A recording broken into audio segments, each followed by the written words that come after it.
106 KMEL. This is Box Kev inside the KMEL VIP Lounge, and we have a very special guest, the young and talented and very beautiful Kehlani is back in the Bay Area. Welcome home. What's good? Thank you. How does it feel to be home? Really, really good, just because I've been gone for like a year, so it feels good to just be back and active and involved. That's what's up. So now, take us back to the very, very beginning. Obviously, a lot of people may know you how you got your start on America's Got Talent, correct? I was 16. 16. How was that process? Like, take us through that, like, if you can, on how that, like, you know, kind of just jump-started everything for you and, you know, how you got through that. Pretty much, I was at an art school, and I met a couple of musician homies, and out of nowhere, they're just like, yo, my dad wants to start a band. And the guy whose dad it was happened to be Tony, or one of the guys from Tony. So he formed us together, and we just started playing a lot of shows. We were a cover band, so we didn't really have our own music yet. We just started playing a bunch of our own stuff. Then we auditioned for the show, and we got in, and we didn't expect to make it as far as we did. And so to be finalists and be 16 and go back to high school after that and just show kids our age that, like, you know, age doesn't mean anything. Yeah. You can still rock out with people who are like 10 times older than you. That's awesome. Yeah. Now that was, I remember seeing it on TV and just being like, wow, like these kids are like really, really talented. And Thank then you. Seeing you now, like when I made the connection, I was just like, oh my God, that's the same girl. That's crazy. But now you are affiliated with Nick Cannon. Did you guys meet through America's Got Talent, or how did that happen? I think he kind of like, we peeped each other.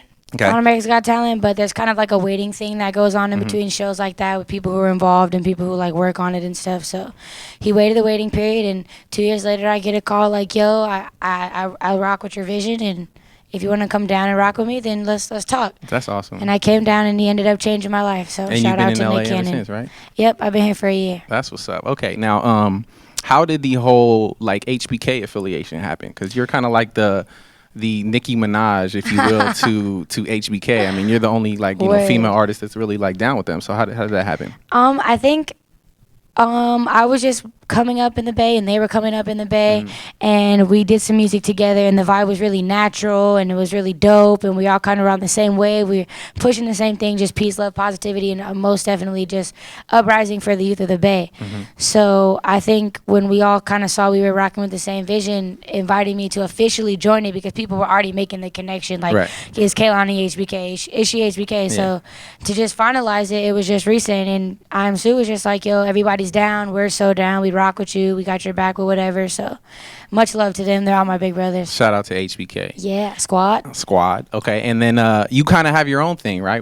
Tell us about the Tsunami Mob. What is that? Is that just like your own little Well, pretty much it's a movement, it's a force, you know. I got the nickname Lonnie Tsunami, I think, just because people were calling me the Wavy Baby, and then Waves came Tsunami, and then the movie Johnny Tsunami, but the nickname stuck pretty much. And Tsunami Mob was just, it was never like a nickname for my fans. It was just a nickname for like the movement, and like anybody's Tsunami Mob, everybody's Tsunami Mob, you feel me? It's just about being one and being a force and being positive and just like, you know, making an impact, which is what tsunamis do. They're a big force. They come in and wreck shop. Yeah. In a good way, though. They kill it. Yeah, yours is more of a positive thing, but absolutely. So now, with the new project you just released, the Cloud 19, I don't even want to call it a mixtape, because I feel like it's more than that. I mean, it's all original music. Yeah. It's a 8-song, let's say, EP, I guess you could say. And tell us about that process and how it was like putting together your first like body of work, and like what it means to you.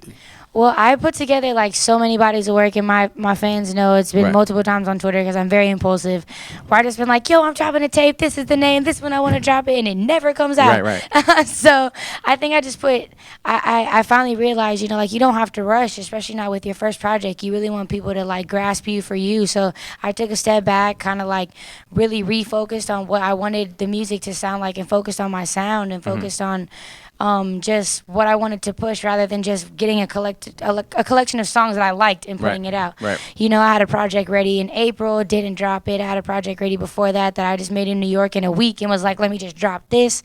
And so I ended up taking a step back from that, and we got Cloud 19. There it is. If you haven't picked that up, where can all the fans out there who haven't KehlaniMusic.com, and then we've got random hard copies in a bunch of stores all over the Bay Area. So you can find her, or go find your local mom and pop's radio, CD spot. You can get little scavenger hunt. Okay, now the content of Cloud 19. I mean, obviously I'm just making an assumption here, but does Cloud 19, does it have to do with your age, or does it mean something different? Yeah, I made it while I was turning 19. Okay. And after I turned 19, and it was just like, to me, the year that everything really started clicking and things started really like, I started getting for sure signs that, you're on the path that you're meant to be on and you're doing the right thing. So I was like, let me just take the time to stamp this time in my life and make sure it's memorable, and not only for people that are growing with me but for me, myself. So being 19 is pretty tight. Yeah, like I said, the content of the music, some of the stuff, it's very mature.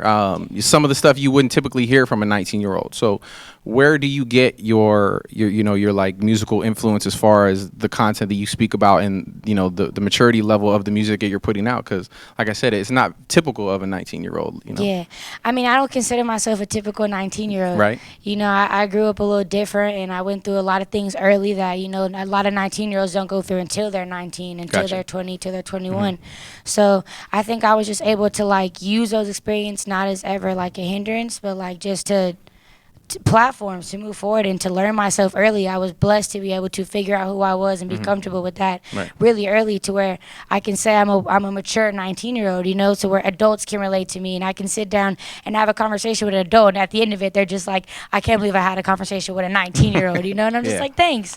So as far as who do I draw inspiration from, I'm totally stuck in the late 90s, early 2000s when it comes to R&B and a lot of neo soul. Like my favorites, obviously Lauren, Erica, Jill, like many people, Stevie Wonder, Music Soul Child, like everybody from that era, pretty much. Guapale, I love them all. So I didn't really grow up on too much hip hop. My aunt was one of those super just classic neo soul, play the CD until they start scratching type people. So we grew up knowing all the words to everything. That's what's up. Okay, now so at the end of the day, when you get to leave your mark on music, what is it that you want your legacy to be, and what do you want like the people to know about Kehlani?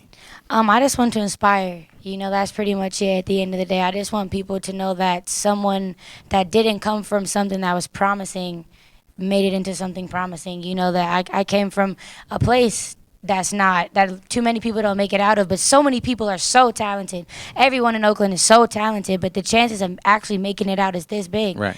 So I just want kids that grew up like me and that look like me, that dress like me, that get judged for having tattoos and piercings and look rough, and you can make R&B music, and you can be soft, and you can feel, and you can have emotions, and you're not a nerd, and you're not, you can be you, and you can just win with that. At the end of the day, it's just being yourself. That's beautiful. Well, thank you very much for coming here. Welcome home. Thank Hopefully you. We'll be seeing you a lot more. And if you just want to go ahead and let everybody know how they can stay up to date with you, find out all the information on where you're performing at, get teased by some of those songs that you never drop, and all that stuff. How can they get in contact with you? Well, you can stay up to date with my social media, which is it's all Kehlani Music, and my name is KEHLANI Music, and my website KehlaniMusic.com. So everything is Kehlani Music pretty much. That's songs, that's merchandise, that's show updates, that's just my regular dumb teenage thoughts every day. So keep up with me to be tight. Grow with me. There it is. Thank you very much, Kehlani, for being here. We wish you all the best, and hopefully we'll be seeing you again soon. Bless.